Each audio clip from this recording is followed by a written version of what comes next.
राहुल गांधी ने अजय माकन के उस प्रेस कॉन्फ्रेंस में धाबा बोल दिया, धप्पा मार दिया। क्या जो बात अजय माकन के पास है वो भारत सरकार के गृह मंत्रालय के पास वो साक्ष्य नहीं है? अभी नए नए जम्मू कश्मीर के मुख्यमंत्री बने उमर अब्दुल्ला ने भी कांग्रेस को गाल पर झन्नाटेदार थप्पड़ मारा। ये जो लोग जो खालिस्तानी एजेंडे की बात कर रहे थे, वहां जहां खालिस्तानी गुंडे इतने बड़े पैमाने पर हैं, ये सब चीजें कैसे हो रही है? नमस्कार, कैसे हैं आप?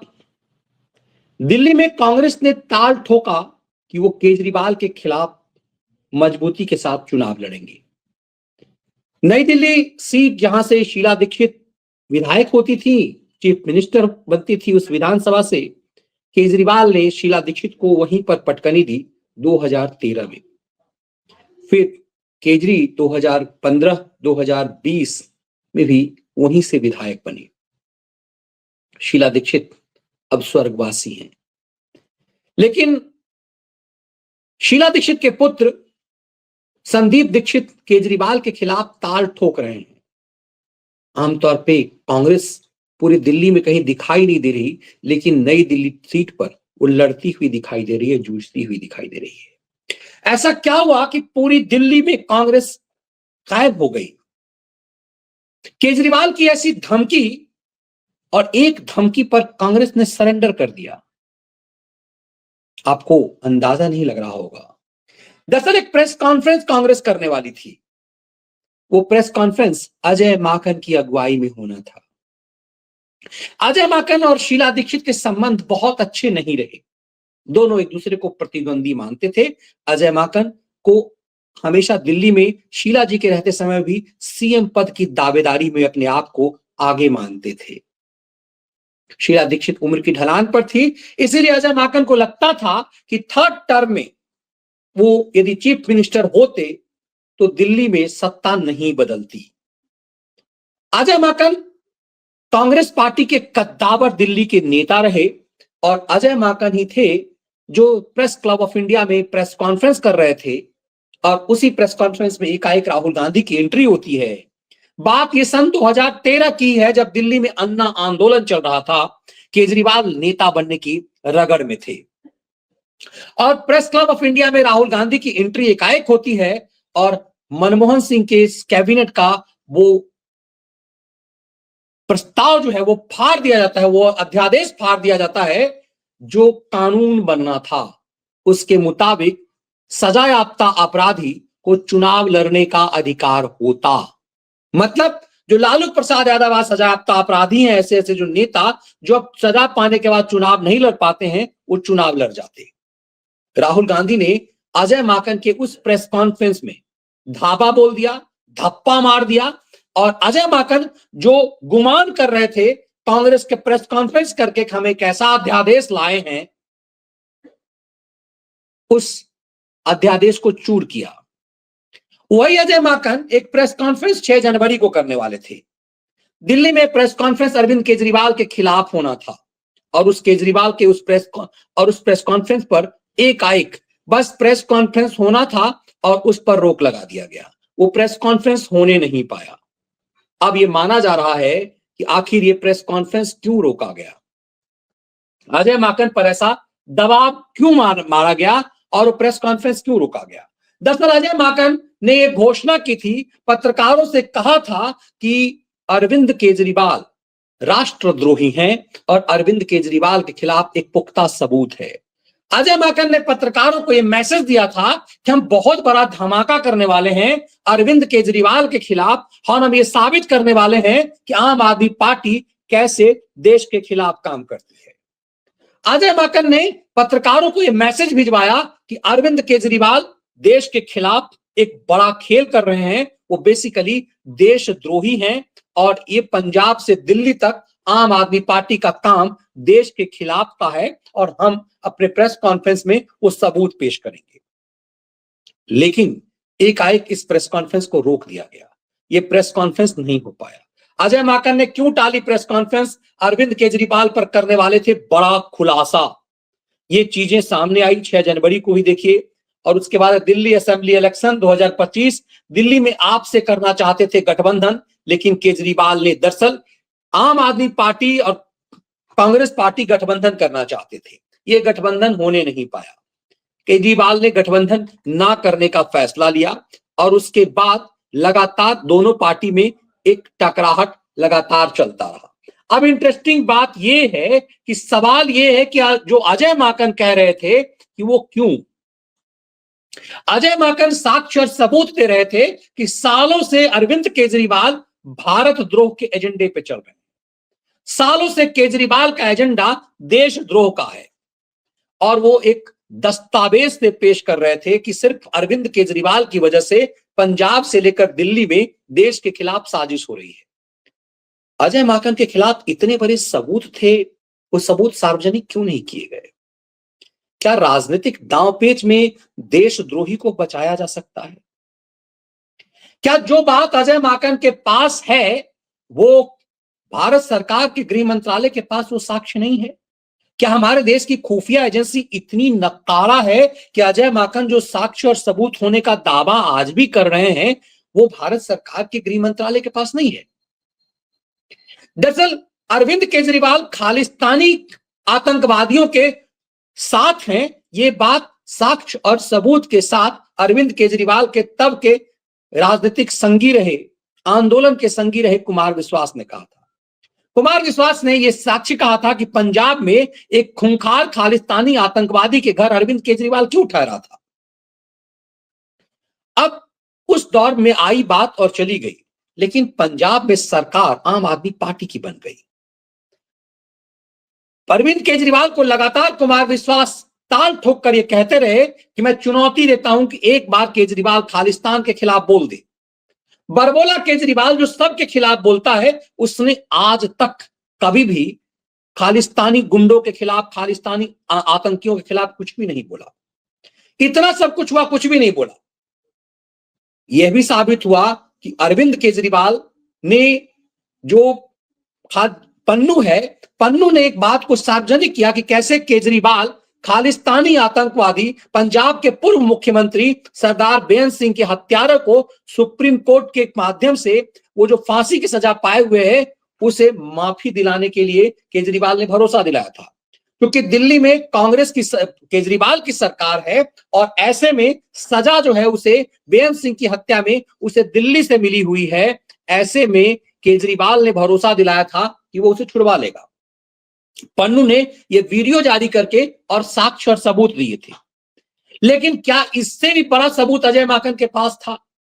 अजय माकन के पास सबूतों का भंडार कहा जाता है कि था, और यही वजह है कि अजय माकन को जब कांग्रेस आम आदमी केजरीवाल ने धमकाया तो अजय माकन ने कहा कि मैं आज भी अपने बात पर कायम हूं, आप चौंक जाएंगे। दरअसल ये माना जा रहा है कि केजरीवाल ने एनडी अलायंस से, एनडी गैंग से ये प्रेशर डलवाया। अब क्या केजरीवाल इतना ताकतवर है कि वो प्रेशर डलवा सकता है तेजस्वी यादव, लालू प्रसाद यादव से, अखिलेश यादव से, शरद पवार से, उद्धव ठाकरे से, डीएमके स्टालिन से, ममता बनर्जी से? इतना ताकतवर है क्या? दरअसल ये एक स्ट्रेटजी थी कि कांग्रेस को, तमाम क्षेत्रीय छत्रप कांग्रेस को इसी बहाने प्रेशर डालें ताकि कांग्रेस राज्यों में ज्यादा जो है मोल तोल ना कर सके, क्योंकि तमाम क्षेत्रीय छत्रप जानते हैं कि राज्यों में जो कांग्रेस का वोट बैंक है वही उनका है। ममता बनर्जी का वोट बैंक जो है वही है जो कांग्रेस का है, तुष्टीकरण का वोट। अखिलेश यादव, उत्तर प्रदेश में कांग्रेस का वोट बैंक वही है जो अखिलेश यादव का है, तो अखिलेश यादव क्यों हिस्सेदारी देंगे अपने तुष्टीकरण के वोट से? डीएमके भी जानता है कि कांग्रेस का वोट तमिलनाडु में क्या है। वैसे ही सबसे बेहतर तो एनसीपी के शरद पवार जानते हैं कि कांग्रेस का वोट क्या है। और अभी नए नए जम्मू कश्मीर के मुख्यमंत्री बने उमर अब्दुल्ला ने भी कांग्रेस को गाल पर झन्नाटेदार थप्पड़ मारा और कहा कि एनडी अलायंस तो खत्म ही कर देना चाहिए। यह बात तेजस्वी यादव ने कहा कि लोकसभा चुनाव के लिए था। दरअसल किसी में से कोई केजरीवाल का हितैषी होकर के कांग्रेस पर दबाव नहीं डाला। केजरीवाल के बहाने सबने कांग्रेस पर दबाव डाला कि कांग्रेस बैकफुट पे आए और केजरीवाल को चुनाव लड़ने दे। तो सवाल फिर महत्वपूर्ण है, जब अजय माकन के पास इतने बड़े साक्ष्य हैं कि अरविंद केजरीवाल देशद्रोही है, आम आदमी पार्टी भारत के खिलाफ षड्यंत्र कर रहा है, तो फिर अजय माकन को प्रेस कॉन्फ्रेंस से क्यों रोका गया? और यदि प्रेस कॉन्फ्रेंस से रोका गया तो वो साक्ष्य जो अजय माकन के पास है कि अरविंद केजरीवाल देश के खिलाफ साजिश रच रहे हैं, उनके खिलाफ साक्ष्य हैं, तो साक्ष्य पुलिस और जांच एजेंसी को क्यों नहीं दिया जा रहा है? क्या कोई व्यक्ति देश के खिलाफ किसी बड़े अपराधी को इस तरह से बचा सकता है जैसे अजय माकन बचा रहे हैं? अजय माकन किसके दबाव में बचा रहे हैं?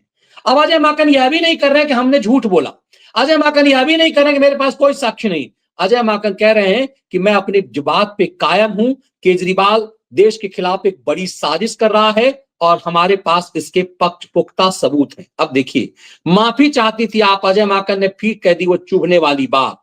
अजय माकन ने कहा कि वो अपनी टिप्पणी पर अब भी कायम है। पहले उन्होंने केजरीवाल को राष्ट्र विरोधी कहा था। अब देखिए, इस गैंग को प्रेस कॉन्फ्रेंस करना था अजय माकन की अगुवाई में, लेकिन इसने प्रेस कॉन्फ्रेंस बना कर दी। कांग्रेस के वरिष्ठ नेता अजय माकन ने एक बार फिर पूर्व मुख्यमंत्री अरविंद केजरीवाल के लिए वही बात कह दी है जिसको लेकर पिछले दिनों आम आदमी पार्टी भड़क गई थी। अजय माकन पर आरोप है को इस कदर चुभ गई उसे कि 24 घंटे में अल्टीमेटम दे दिया और कि हम इसे एनडी गैंग से बाहर कर देंगे। कांग्रेस के नए मुख्यालय कोटला रोड पर आयोजित पहली प्रेस कॉन्फ्रेंस में अजय माकन ने कहा कि वो अपनी पहले की टिप्पणी पर अब भी कायम है। उन्होंने कहा कि केजरीवाल राष्ट्र विरोधी है और राजनीति में आपका मजबूत होना भारतीय जनता पार्टी को ही फायदा पहुंचाता है। दिल्ली में 3 बार के विधायक और 2 बार से लोकसभा के सांसद रह चुके अजय माकन ने जब केजरीवाल खिलाफ राष्ट्र विरोधी टिप्पणी पर सवाल किया गया तो माकन ने कहा कि मैंने अपनी व्यक्तिगत राय दी थी और मैं अब भी उस पर कायम हूं। मैंने व्यक्तिगत राय दी थी, अब भी कायम हूं। लेकिन प्रेस कॉन्फ्रेंस में तो वो एक बड़े सबूत की बात कर रहे थे। तो वजह यह है कि आखिर अजय माकन को इस प्रेस कॉन्फ्रेंस से रोका किसने? तब आप कांग्रेस केजरीवाल के पूरे पुराने चरित्रों को देखिए। ये केजरीवाल का पार्षद है, दिल्ली दंगा, मैं हिंदुओं को सबक सिखाना चाहता था। ये दिल्ली दंगे का मास्टरमाइंड ताहिर हुसैन, जो केजरीवाल का पार्षद था, अब विधानसभा चुनाव लड़ रहा है। उसने कहा कि मैं हिंदुओं को सबक सिखाना चाहता था। शुरुआत में इसके पक्ष में केजरीवाल खड़े हुए थे और उसके बाद सारी प्लानिंग आम आदमी पार्टी के दफ्तर में होती थी। ताहिर हुसैन ने यह बात भी कही कि तमाम चीजें आम आदमी पार्टी के दफ्तर में होती थी। मतलब इसने जो भी प्लानिंग किया, दिल्ली में हिंदू विरोधी जो दंगे करवाए, उसकी प्लानिंग आम आदमी पार्टी के दफ्तर में होती थी और ताहिर हुसैन ने यह बात पुलिस के सामने कबूल की थी। अब सब महत्वपूर्ण बात यह है कि आखिर इन सब चीजों के बाद, इतने साक्ष्य होने के बाद, अरविंद केजरीवाल के खिलाफ यदि साक्ष्य है, अजय माकन ने पब्लिक क्यों नहीं किया? अब इस बात को सोचिए कि क्या क्या चीजें अखबारों के माध्यम से सार्वजनिक हो रही है। न सिर्फ दिल्ली में दंगा, बल्कि अब देखिए कि 2 वर्षों में मुफ्त की रेवड़ियों से 3.5 लाख पंजाबी अपना धर्म छोड़कर बन गए ईसाई। पंजाब में माना जा रहा है सिखों की संख्या लगातार कम हो रही है। बड़ी संख्या में जो दलित सिख हैं, बड़ी संख्या में वो धर्मांतरण उनका हो रहा है, वो ईसाई बन रहे हैं। पंजाब में मुसलमान कम, इस्लाम नहीं, ईसाई बनने की संख्या ज्यादा हो रही है। बाहर से पैसा आ रहा है और ये माना जा रहा है कि एक पार्टी जो है पैसे कमाने के लालच में मुफ्त की रेवड़ियां उपलब्ध करवा रही है और उसके लालच में हिंदुओं को, सिखों को बड़े पैमाने पर ईसाई बनाया जा रहा है और इसके लिए एक पॉलिटिकल पार्टी अपने एनजीओ के माध्यम से बहुत पैसा कमा रही है। तो क्या अजय माकन के पास इन सब के लिए गंभीर साक्ष्य थे?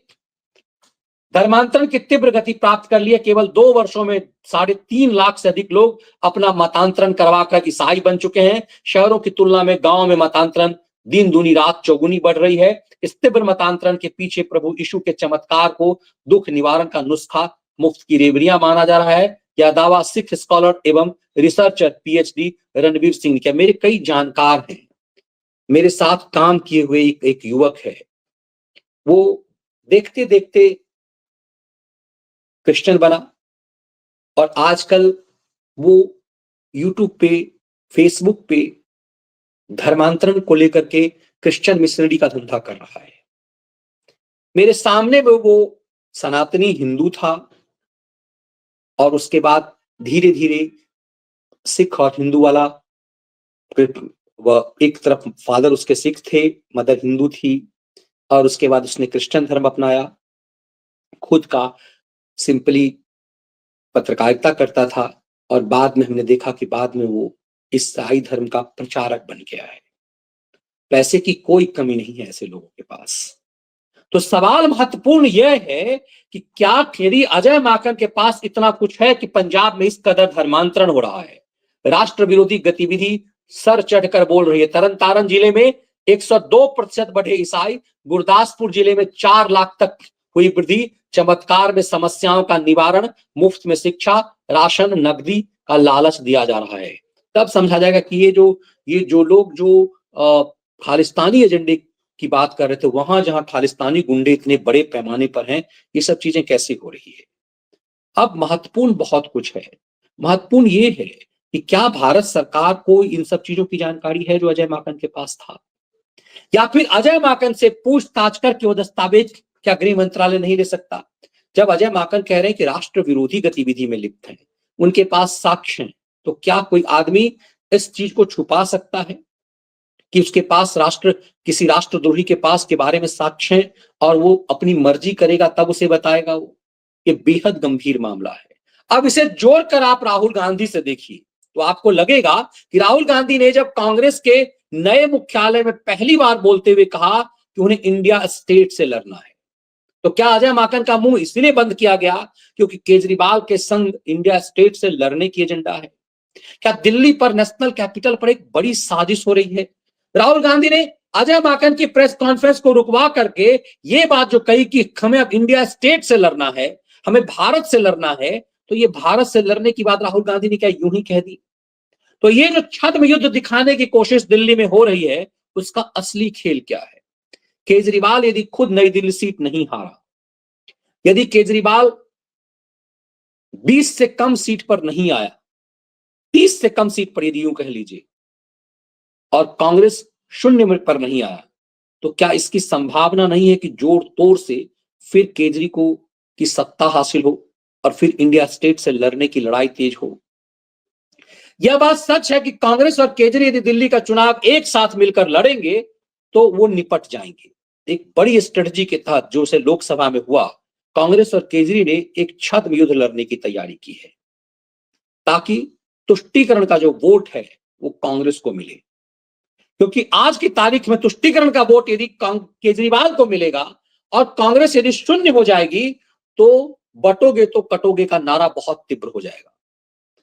23 तारीख से दिल्ली के मैदान में उतरने वाले हैं योगी आदित्यनाथ, और फिर बटोगे तो कटोगे चलेगा।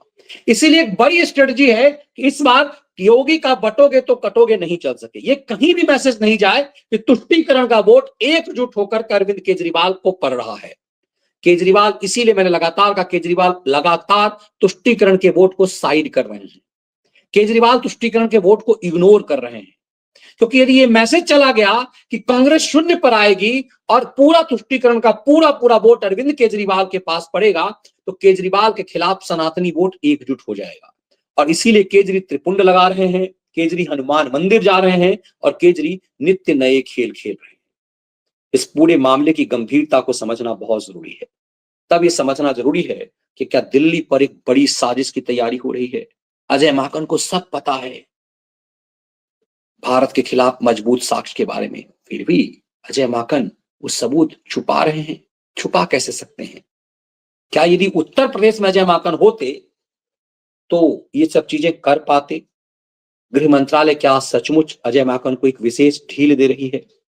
क्या अजय माकन से पूछताछ की जरूरत नहीं है? क्या आपको पास क्या सबूत हैं? ये चुनावी मुद्दा नहीं है, ये देश का मुद्दा है और आपको बताना पड़ेगा। वो साक्ष्य लेकर के वो व्यक्ति जिसके ऊपर अरविंद के अजय माकन आरोप लगा रहे हैं, उसे डिटेन करने की जरूरत नहीं है। ये बेहद गंभीर मामला है और उम्मीद करते हैं कि भारत सरकार का गृह मंत्रालय इस पर बहुत गंभीरता से लेगा। ये वीडियो विश्लेषण आपको कैसा लगा? इसके कंटेंट पसंद आए वीडियो को लाइक और शेयर जरूर कीजिए। जय हिंद, वंदे मातरम।